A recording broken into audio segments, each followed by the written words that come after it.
Hi everyone, thank you so much for stopping by my channel. Here, I love sharing stories, useful knowledge, and personal experiences that can hopefully bring value to your day. I truly appreciate your support, so if you enjoy the content, consider subscribing and being part of this growing community. My name is Marcus, and I'm going to tell you something that no man should ever have to say out loud.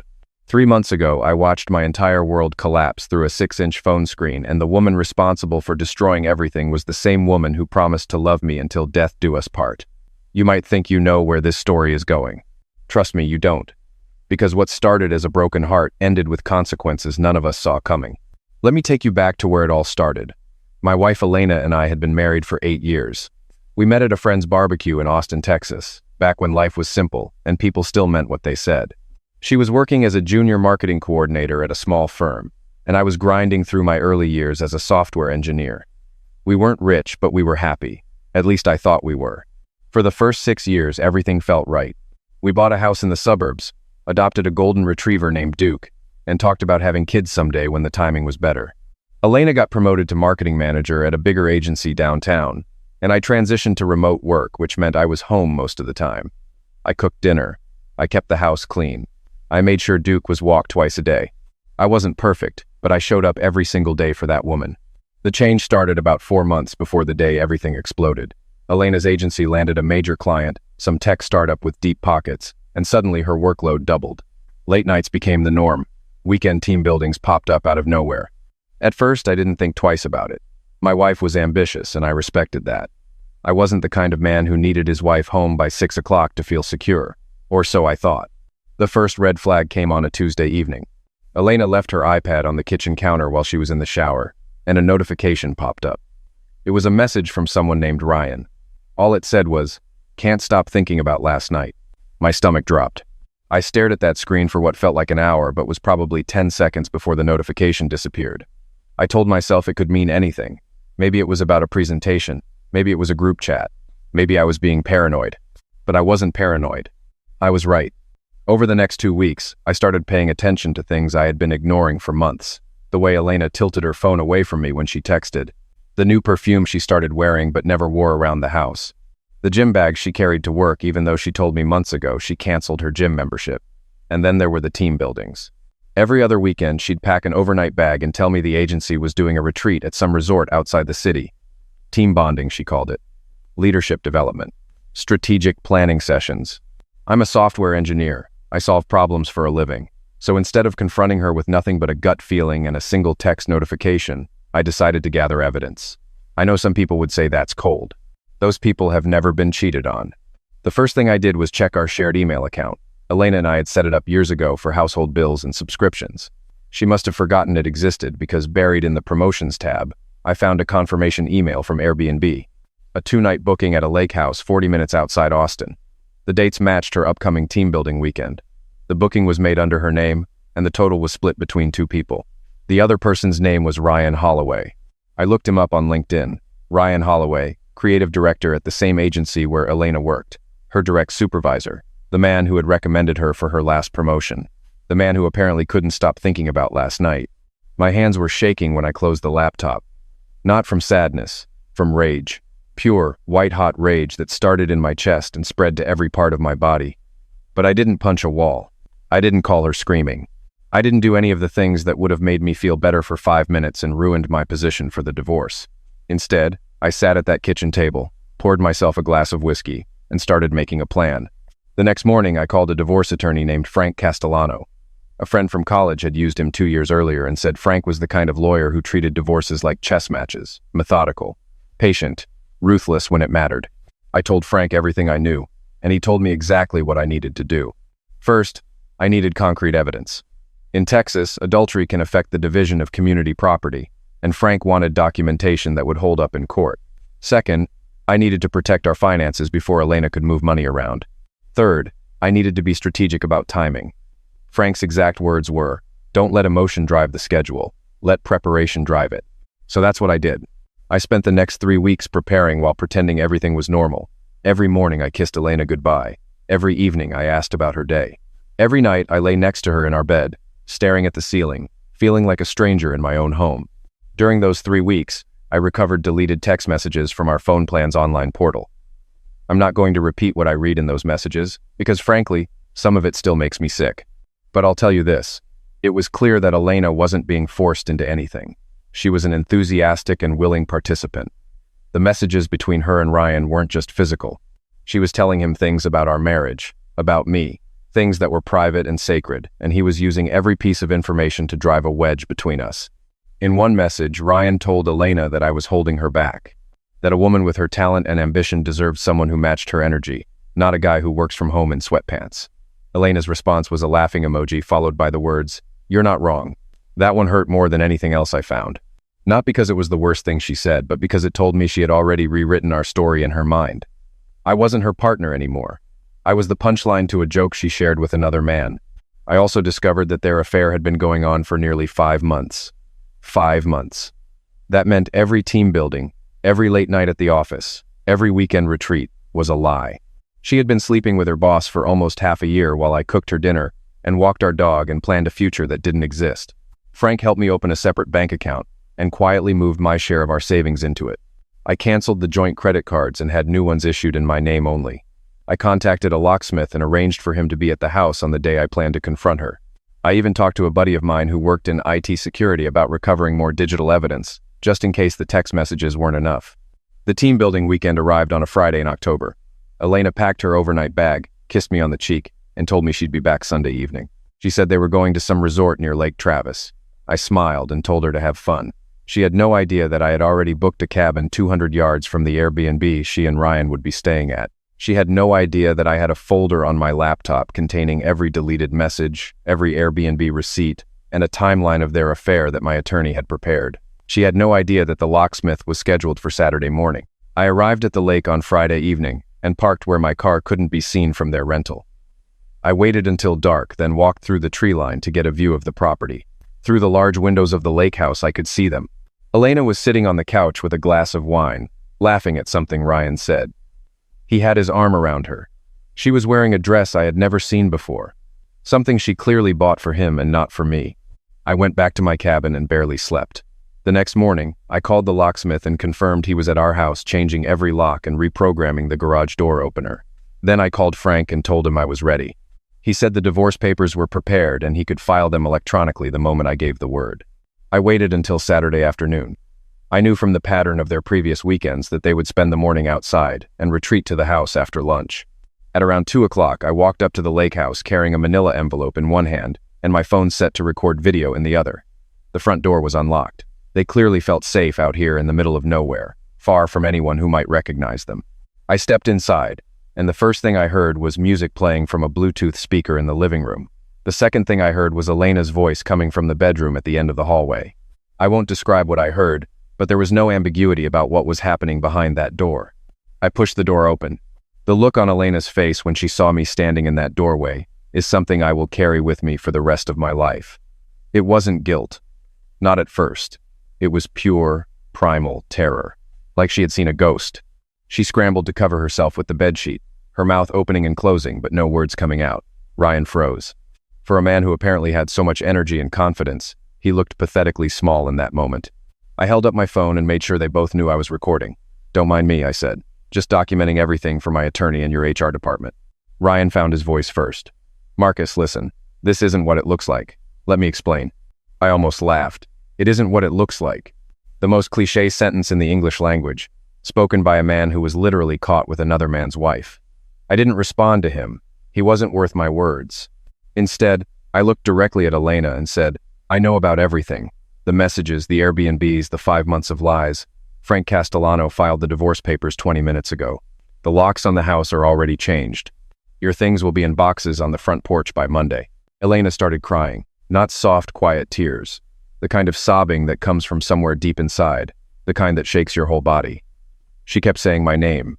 "Marcus, please. Marcus, please let me explain. It's not what you think. He manipulated me.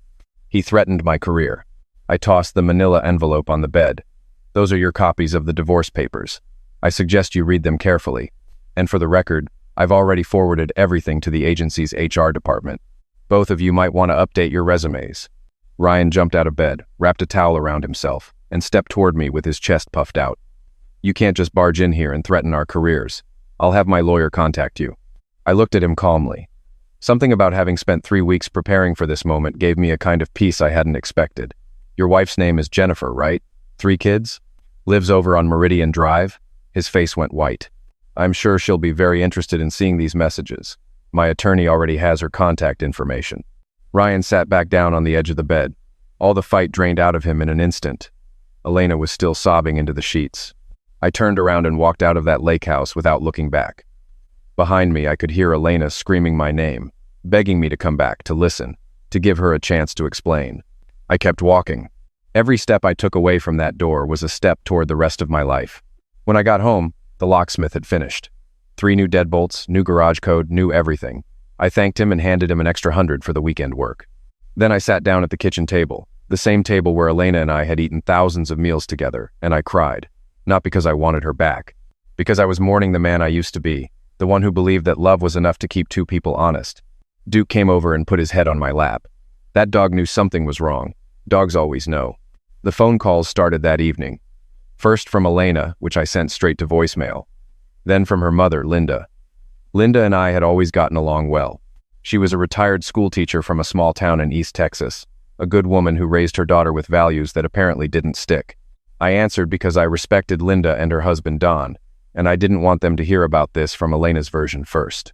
Marcus, honey, what's happening? Elena called us crying. She says you're filing for divorce. I took a deep breath. Linda, I love you and Don. You've always been good to me. But what I'm about to tell you is going to be hard to hear. I told her everything. The messages, the Airbnb bookings, the 5 months, Ryan, the confrontation at the lake house. The silence on the other end of the phone lasted so long I thought the call had dropped. When Linda finally spoke, her voice was barely a whisper. Are you sure, Marcus? Are you absolutely sure? I have the messages, Linda. I have the receipts. I saw them with my own eyes. She started crying. I heard Don's voice in the background asking what was wrong. Linda said she needed to call me back. 3 days later, Don called me directly. His voice was heavy, the kind of tired that goes deeper than sleep. He told me Elena had come home to their house and had finally told them the truth. But her version was different from what I expected. According to Elena, it started when Ryan discovered she had made an error in a major client's billing report. The mistake was significant enough that it could have cost the agency the account and gotten Elena fired. Ryan told her he would cover for the error, but he started asking for favors. First it was drinks after work, then dinner. Then he suggested they needed to discuss the situation somewhere private. Elena claimed that she felt trapped, that Ryan had leverage over her, and she was afraid of losing her career if she refused. Don said, she told us that the first time it happened she didn't want it, that he pressured her. I closed my eyes. I had read their messages, every single one. And while Ryan was clearly the one who initiated things and held power over her career, the messages told a very different story from what Elena was telling her parents. By the 2nd month, Elena wasn't writing like someone being coerced. She was writing like someone who was excited. She was the one suggesting new locations. She was the one sending messages at midnight asking when they could meet again. She was the one who wrote, I feel more alive with you in one afternoon than I have in my entire marriage. I didn't share that specific detail with Don. Some truths are too cruel to pass along to a father about his daughter. But I did tell him, Don, I've seen the evidence, all of it. Whatever Elena told you about being pressured might have been true at the very beginning. But it stopped being true a long time ago. She made choices. She made them over and over again for 5 months. Don was quiet for a long time. Then he said, what do you want from all this, Marcus? I want a clean divorce. I want what's fair. And I want to move on with my life. Meanwhile, the fallout at Elena's agency was swift and brutal. On Monday morning, I had Frank send a formal letter to the agency's CEO outlining the affair between Elena and Ryan, complete with documentation showing their relationship constituted a violation of the company's workplace conduct policy, specifically the prohibition against supervisors engaging in romantic relationships with direct reports. Frank also mentioned that we were evaluating whether to pursue a claim against the agency itself for enabling a hostile work environment. By Wednesday, both Elena and Ryan had been terminated. The agency offered me a settlement to drop any potential claims. They would cover my legal fees, plus a substantial sum. Frank negotiated the number up twice before we accepted. The agency wanted this to disappear quietly, and I was happy to let it disappear as long as the price was right. Ryan's wife, Jennifer, found out the following week. I didn't contact her directly. Frank sent her attorney a courtesy notice as part of the legal proceedings, and the rest happened on its own. From what I heard through mutual acquaintances, Jennifer took their 3 children and moved back to her parents' place in North Carolina. She filed for divorce before the month was over. As for Elena, the weeks after the confrontation were hard on everyone. She moved in with her parents, who were still processing the shock of their daughter's choices.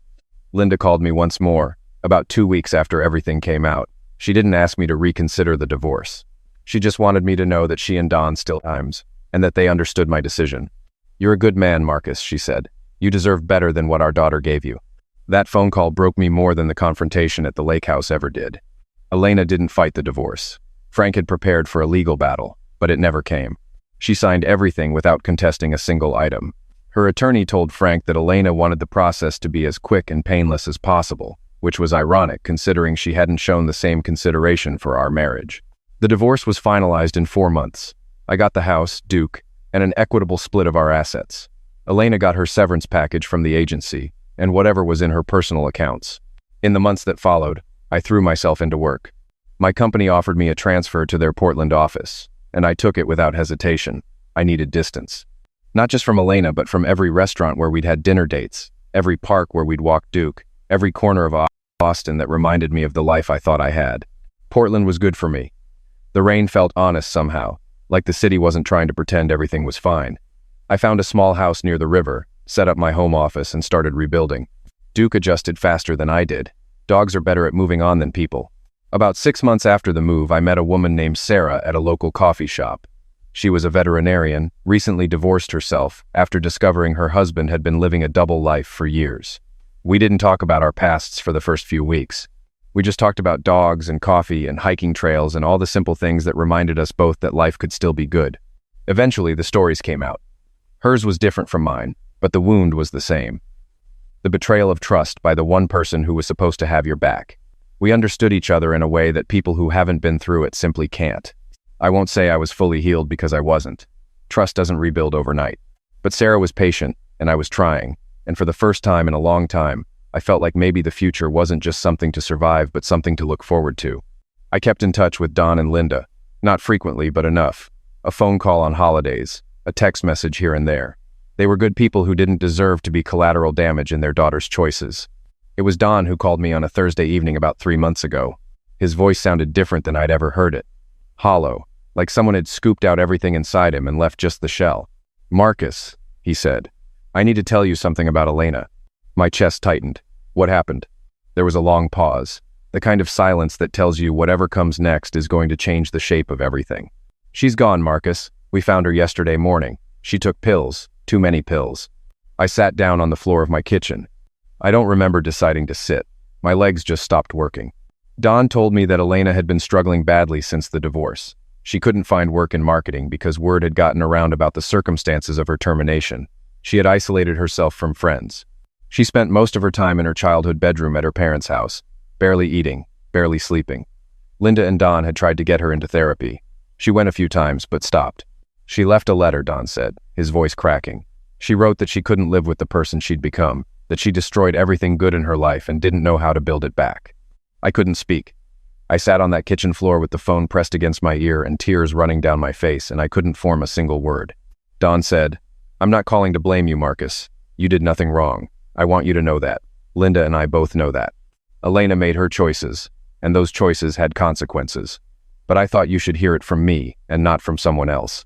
I finally managed to say, "I'm so sorry, Don. I'm so sorry." "I know you are, son. I know you are." After we hung up, I sat in that kitchen for hours. Duke lay beside me the entire time. I thought about Elena. Not the Elena who betrayed me, but the Elena I fell in love with at that barbecue in Austin. The woman who laughed at my terrible jokes and made me feel like the luckiest man alive. The woman who sat across from me at that kitchen table in our first house and said, "I can't believe this is really our life." I don't know how to feel about what happened to her. Anger, grief, guilt, relief, sadness, they all fight for space inside me, and none of them wins. What I do know is this: Elena didn't have to end up where she did. At every point along the way, there was a different choice she could have made. She could have told Ryan no. She could have reported him to HR. She could have come to me and told me the truth. She could have fought for our marriage instead of throwing it away for someone who never cared about her in the first place. But she didn't, and now she's gone. And her parents have to bury their only daughter. And I have to live with the memory of a woman I once loved more than anything in this world. Ryan, from what I've heard, is still dealing with legal problems. After Jennifer left him and the agency fired him, several other former employees came forward with similar stories. Turns out Elena wasn't the first woman Ryan had targeted. The agency is now facing a potential lawsuit from multiple former employees, and Ryan's name is attached to every single filing. Last I heard, he lost his house. His savings are gone to legal fees, and he's living in a studio apartment on the south side of Austin. No wife, no kids, no career. Just the consequences of his own choices catching up with him. I think about Don and Linda a lot. Two good people who did everything right and still ended up losing their daughter to a chain of events that started with one man's exploitation and their daughter's inability to walk away from it. I sent flowers to the funeral.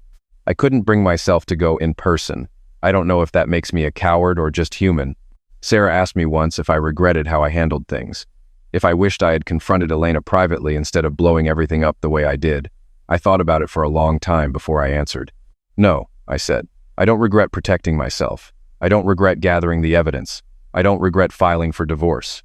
What happened after that, the job losses, the fallout, Elena's decline, those were consequences of her actions, not mine.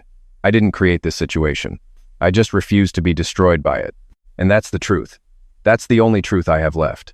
You don't get to set someone's world on fire and then blame them for walking away from the ashes. Cheating isn't a mistake. A mistake is forgetting to pay a bill or taking the wrong exit on the highway. Cheating is a decision. It's 100 small decisions made over days and weeks and months, each one a conscious choice to betray the person who trusted you most. If you're listening to this and you're going through something similar, I need you to hear me. Don't give them closure. Don't let them explain. Don't sit there while they rewrite history and turn themselves into the victim. Protect yourself. Gather your evidence, call a lawyer, change the locks, and walk away with your dignity intact. Because at the end of the day, the only person guaranteed to have your back is you. I learned that the hard way, and it's a lesson I'll never have to learn again.